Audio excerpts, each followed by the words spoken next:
signify anger.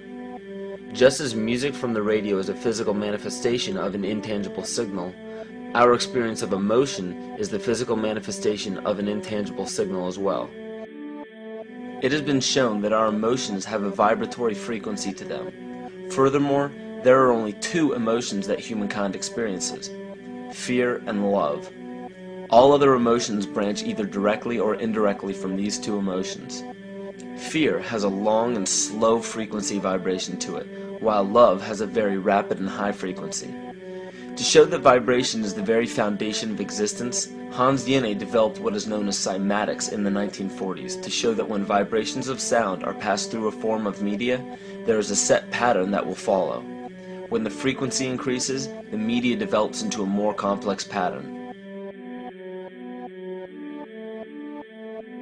This is precisely what is happening to our Earth and to humanity. There are 64 possible codes of amino acids in our DNA structure made from 4 elements: carbon, oxygen, hydrogen, and nitrogen. By any means of logic, we should have all 64 codes activated within our DNA structure. Yet we presently only have 20 active codes.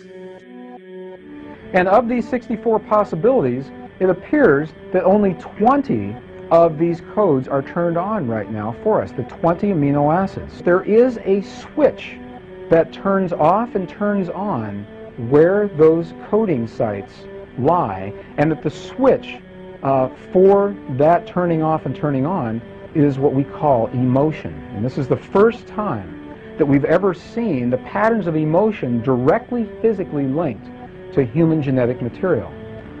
Well, fear is a long, slow wave of emotion. So this wave of fear is a long, slow wave and touches relatively few sites on this DNA.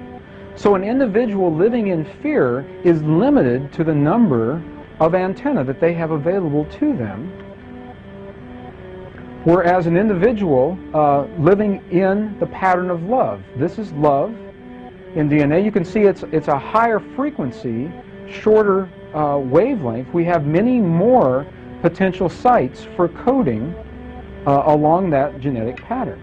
This information, this is amazing. This is the first time we've ever had a hard digital link between emotion and genetics. This is important to understand because another researcher named Vladimir Popanov measured tiny particles of light called photons inside a vacuum tube.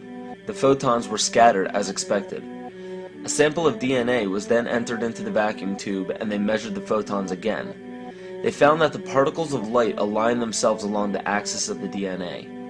Then, as they removed the DNA sample, the photons remained aligned to the same form of the DNA even though no DNA was present. This is what is known as the phantom DNA experiment. Science has now bridged a very important gap between physical and ethereal, or spiritual. Our emotions directly affect the structure of our DNA, which directly shapes the physical world we experience every day. So the messages left by the ancients that we've explained here were more than just prophecies about a one-world government or a new world order. We now understand why the study of the heavenly bodies were so important. The rotation and orbit of all that makes up our universe serves as a clock to map changes and transitions. This helped the ancients understand that the change of the heavenly bodies were a mirror to the changes of all existence. Ron Sakeley, Department Chairman, Chemistry, University of California, Berkeley, showed that DNA acts as an antenna for cellular upregulation. The primary function they taught us about what DNA is about, it's a receiver and transmitter of photons, light, and phonon sound. For what? Cellular upregulation, meaning that their water molecules, the pyramid power around the DNA spiral energizing strands, are taking in the spiritual energy of love vibrations and then sending it out for manifesting, precipitating in a quantum field, the physical matter of the body. These are hertz, frequencies, or cycles per second that the musicians can retune their instruments to play and experiment with. Why? Again, these are the Creator's musical scale, the original solfeggio, buried for 3,000 years in the Bible. So the ancient priests who knew how to levitate the huge stones for the building of the pyramids and the Masonic knowledge that predated ancient Egypt. The ability to have this information, these frequencies, serve the function of creation, destruction, and miracles on behalf of the empowered people who had access to this knowledge. I say that because of this metaphor.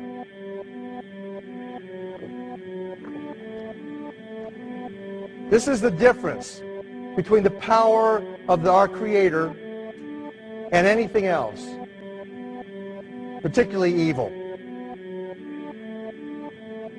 That you can go into a pitch black room full of evil, full of darkness, and light a little candle, and instantly that darkness flees.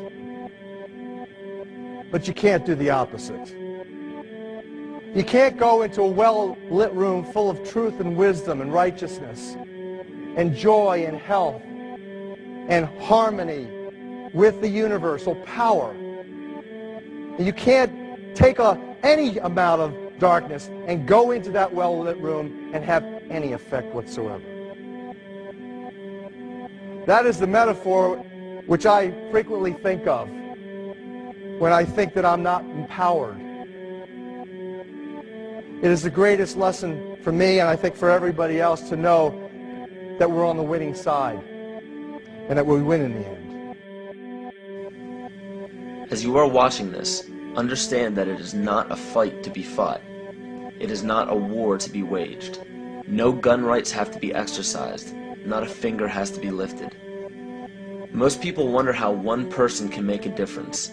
They ask that if all this is so simple and this information is available, why hasn't someone else conquered their fears and changed the world for everyone else? This is the most difficult and beautiful conundrum to our lives. Your reality affects you and only you. Your curiosity has led you to this genre of information to serve a very specific purpose in your life.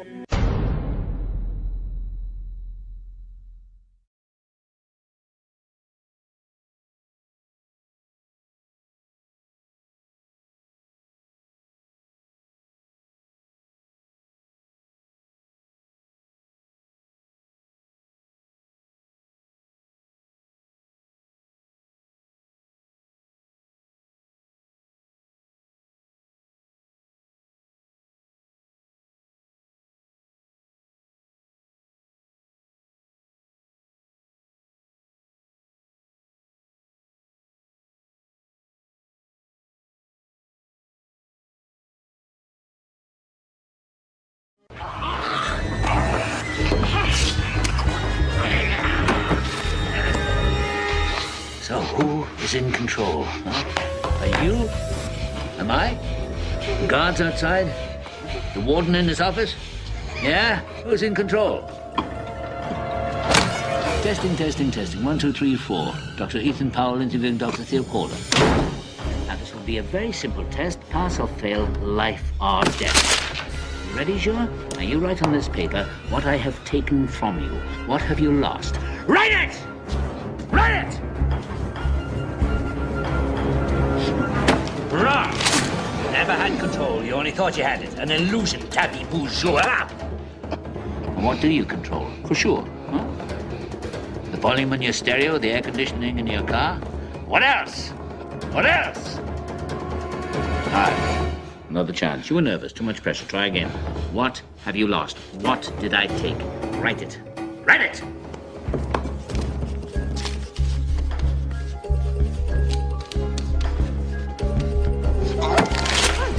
You're a fool, Juha. Do you think you were free? Where were you going at 2 o'clock today? Into the gym, right? In the morning, your wake-up call. In the middle of the night when you wake up sweating with your heart pounding. What is it that has you all tied up, Juha? Tied up in little knots? Is it ambition? Yeah. You're no mystery to me, boy. I used to be you.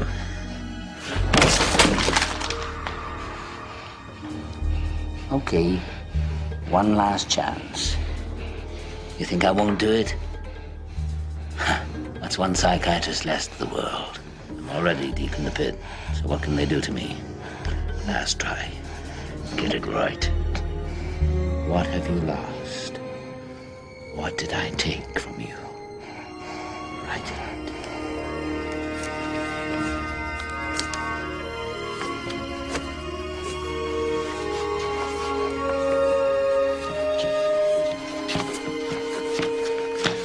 Yeah. Congratulations.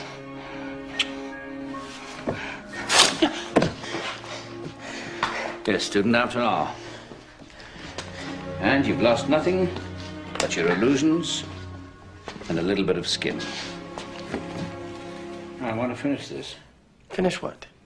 Telling you what I know. What makes you think what you know is any different than what other people know? I had different teachers.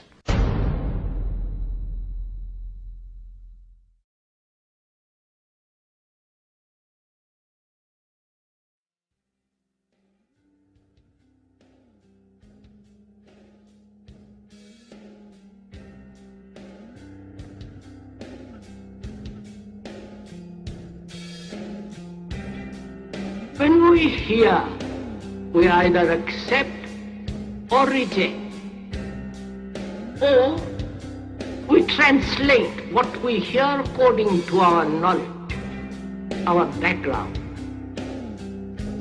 or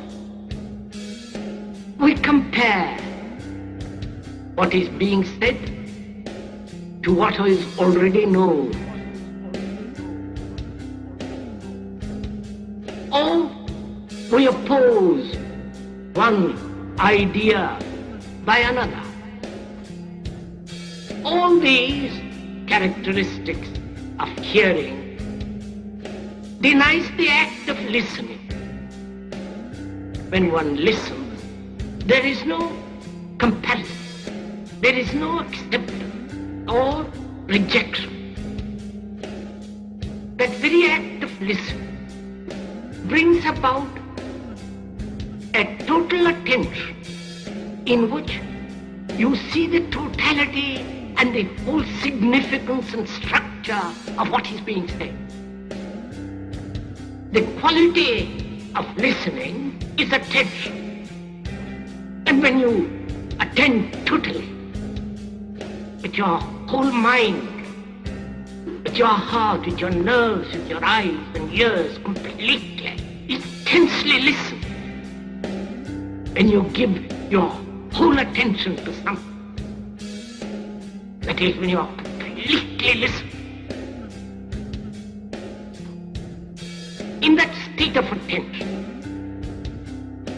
there is the act of listening. And that act of listening puts away anything that is not true.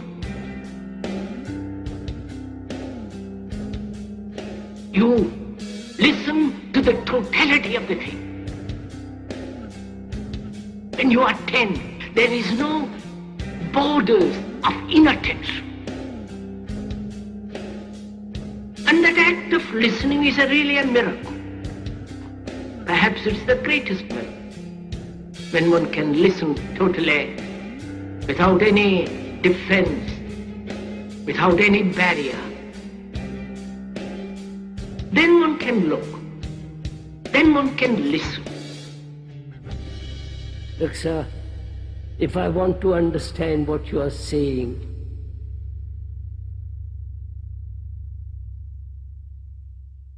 I must listen to you.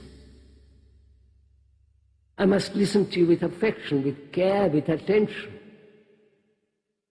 Because I want to find out what you're saying.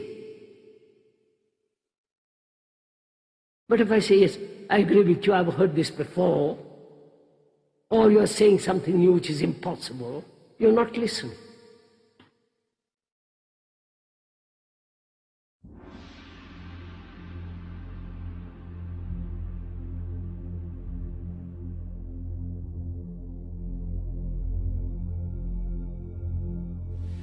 One of the most intriguing discoveries in modern science is the fact that there is nothing in this world that even approaches what might be called truly solid. We speak of solids, liquids, and gases, but these terms describe superficial rather than basic properties of matter. All matter, regardless of its state, is composed of invisible particles called atoms. which in turn are composed of other particles.